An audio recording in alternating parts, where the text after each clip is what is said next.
Eternal Wedding Collections by Chungat Jewelry. ഇതെല്ലാം എന്റെ കല്യാണത്തിന് വാങ്ങിയതാ. വാവ്, ഇതെവിടുന്നാ? MV Chacko golden diamonds Angamaly. Nedumbassery വിമാനത്താവളത്തിൽ പക്ഷിവേട്ട. സ്വർണവും ഇലക്ട്രോണിക് സാധനങ്ങളും നിരന്തരമായി പിടിച്ചെടുത്തുകൊണ്ടിരിക്കുന്ന കൊച്ചി കസ്റ്റംസിന് ഇത് ഒരു അനുഭവമായി.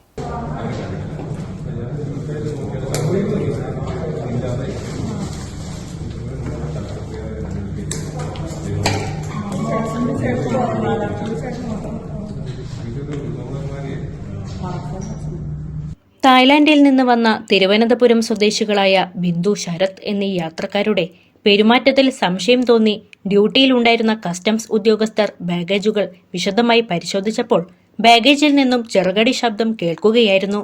പിന്നീട് അവിശ്വസനീയമായ കാഴ്ചകളാണ് കണ്ടത്. വേഴാമ്പലുകൾ ഉൾപ്പെടെ അപൂർവം ഇനത്തിൽപ്പെട്ട 14 പക്ഷികളാണ് ഉണ്ടായിരുന്നത്. വിദഗ്ധ പരിശോധനകൾക്കും തുടർ നടപടികൾക്കുമായി വനം വകുപ്പിന് പക്ഷികളെയും യാത്രക്കാരെയും കൈമാറി. കൊച്ചി കസ്റ്റംസും വനം വകുപ്പും ചേർന്നായിരിക്കും ഇതിന്റെ തുടർ അന്വേഷണം നടത്തുക.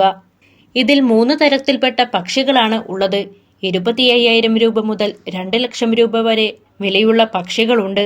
3 വർഷം വരെ തടവ് ശിക്ഷ ലഭിക്കാവുന്ന കുറ്റമാണിത്. 75,000 രൂപ പ്രതിഫലത്തിനു വേണ്ടിയാണ് ഇത് ചെയ്തതെന്ന് പ്രതികൾ പിന്നീട് സമ്മതിച്ചു. കസ്റ്റംസും വനം വകുപ്പും പ്രതികളെ കൂടുതൽ ചോദ്യം ചെയ്തു വരികയാണ്. നടപടികൾക്ക് ശേഷം പക്ഷികളെ ഇതിന്റെ മാതൃരാജ്യത്തേക്ക് തിരിച്ചയക്കും. ഇപ്പോൾ ഡോക്ടർമാരുടെയും മറ്റു പക്ഷി വിദഗ്ധരുടെയും പരിചരണത്തിലാണ് ഈ അപൂർവ ഇനം പക്ഷികൾ.